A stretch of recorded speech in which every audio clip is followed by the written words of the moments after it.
Today we're going to be demonstrating how to take dental records for a mandibular advancement splint with SomnoDent. So first of all, we need dental impressions of the upper and lower arches of the teeth.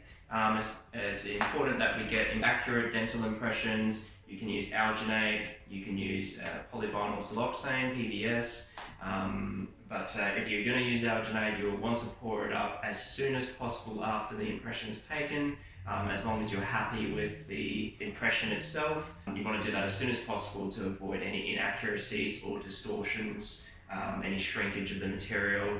That's the way you're going to get the best possible fit and outcome for the patient. The important things would be that we get right to the distal of the 7s. If not, if the 8s are present, we get the mesial of the 8s or the entire 8 if it's present. We want at least 3 to 5 millimeters of the marginal gingiva, so around all the teeth, because there is some material that extends around there. So we just want to get really good, accurate representation of the teeth and that marginal gingiva area. Palate's obviously not as important for one of these splints. You know, that there's no drag marks, there's minimal air bubbles in it. I'll show you the lower one as well. So again, so similar thing, you want to get right to the distal of the 7s, and if not a little bit further, so that you can achieve a distal wrap with the acrylic.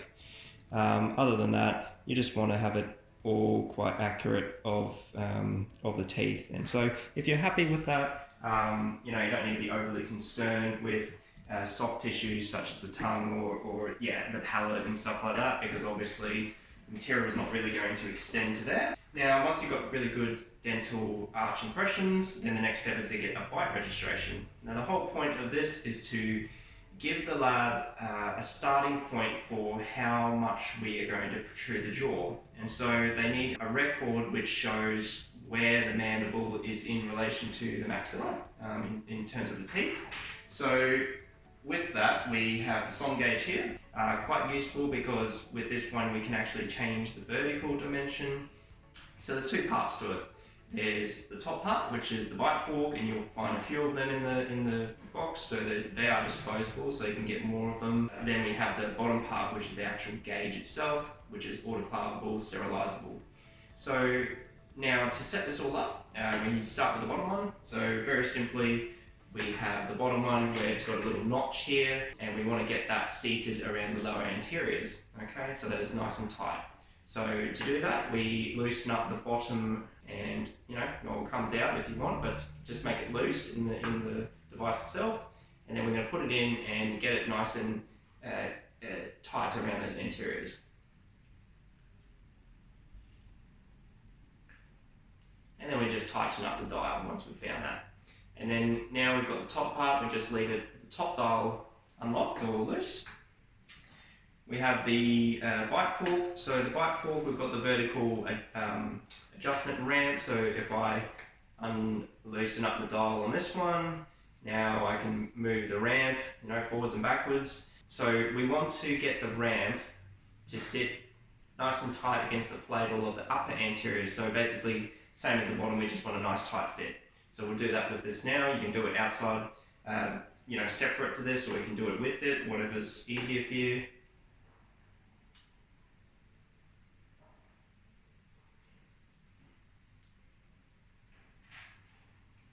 So we have the upper anteriors will sit, the labial of the upper anteriors will sit flush up against here, and then the platel will sit on the ramp, okay?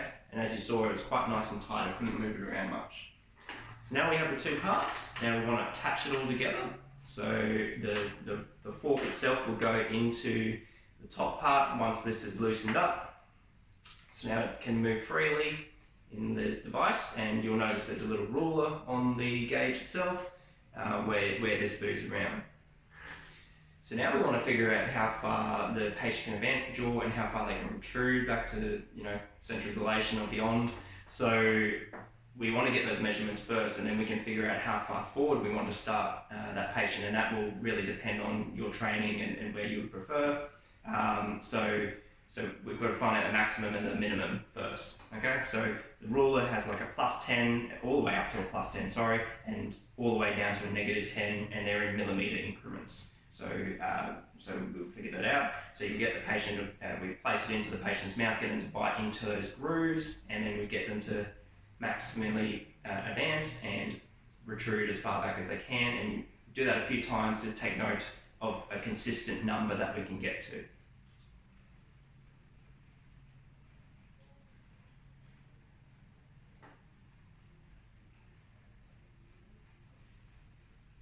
So that's what you would do a few times. You can do it lying down, or have the patient lying down, or seated in a dental chair. So once we get it maximally advanced, take note of that number. So for example, say I had +5 for maximum advancement and -5 for protrusion. If I wanted to start at 50% of maximum protrusion, I would start at 0, because that is right in the middle.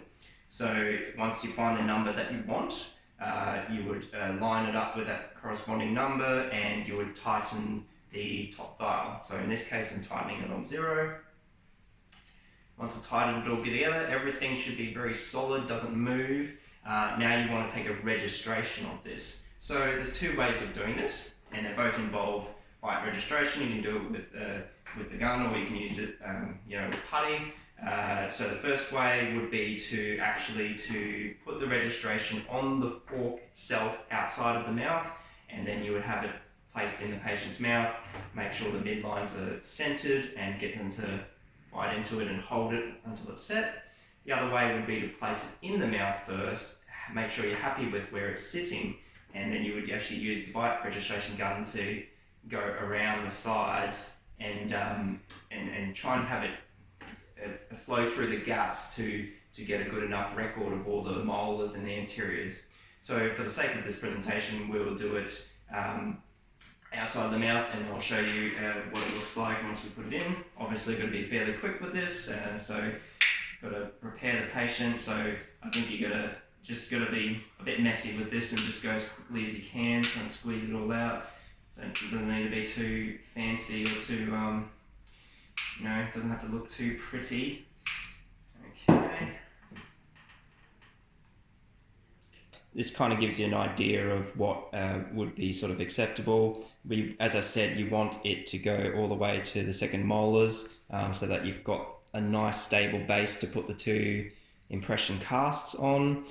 Probably could have gone a little bit more anteriorly here, but the posterior regions are essential, and they will definitely get you a really good stable sort of position for the lab to reproduce.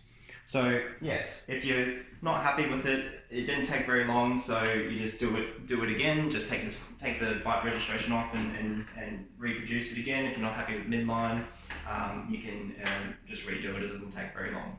It's better to get these records absolutely perfect when you send it down to the lab, rather than getting it down there and a week later the patient has to come back and everything's a bit delayed. If we can just get it perfect the first time, you'll run into no troubles whatsoever. Now, when you are going to be filling out the SomnoDent lab form, there's a couple of things that you will need to fill out to ensure that the lab has all the proper information to produce a high quality appliance.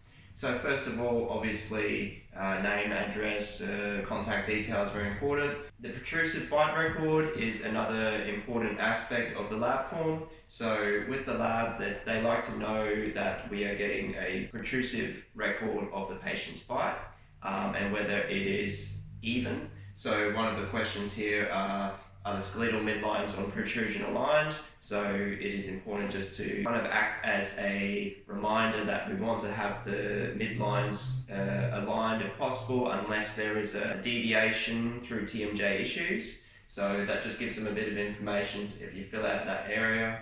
The SomGauge measurements. So for the protrusive bite record, there's going to be your most protruded position, which is around centric relation. So that's the centric record here. So that gives you the, what millimeter count was it on the SomGauge? Was it -5 or so? Whatever that figure was.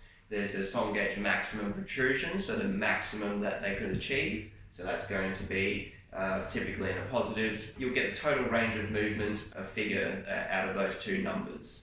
And then when you put the start position on the lab form, that shows, how much protrusion are we starting with. So they recommend here 60 to 80%, so around about that, or earlier, 50% if you need it for people with TMJ issues that find it too uncomfortable to come too far forwards to begin with. So that just gives the lab an idea of where we're starting. Then you want to obviously select what kind of appliance that you're going to be making. There are a few additional extras that you can add on depending on what patient characteristics may be. So for example, lingual less acrylic on the lingual surface and palatal surface of the upper and lower devices. Very useful for patients who have large tongues or have strong gag reflexes on the palatal gingiva, things like that. The elastic retention, so they can add little ball clasps to the devices to help orthodontic elastics, to help prevent mouth opening or jaw dropping during the sleep, so we can keep it in a more closed position. The anterior breathing space, so typically just allows a little bit of a gap at the front area so that people who are mouth breathers might find it easier to tolerate having an airflow come through their mouth during their sleep. It's not feel so enclosed, so to speak. Additional lateral movement, that's another additional extra you can put on if you have a patient who is going for a SomnoDent Classic Flex Fusion device. You may want to allow a little bit more lateral movement if they are a lateral bruxer, so that's another consideration. Vertical adjustment ramp, you can add an adjustment ramp on the anterior which will help increase or decrease the vertical. That's just if you have a patient where you're not too sure and you want to have the ability to change that as you see fit. And then you have the DentiTrack compliance recorder. So that's another additional thing you can add to a SomnoDent device to track compliance. Typically we don't do these unless it's prescribed by the sleep physician, but it is a nice handy feature to have there. Some of these features you can get with the Avant, obviously.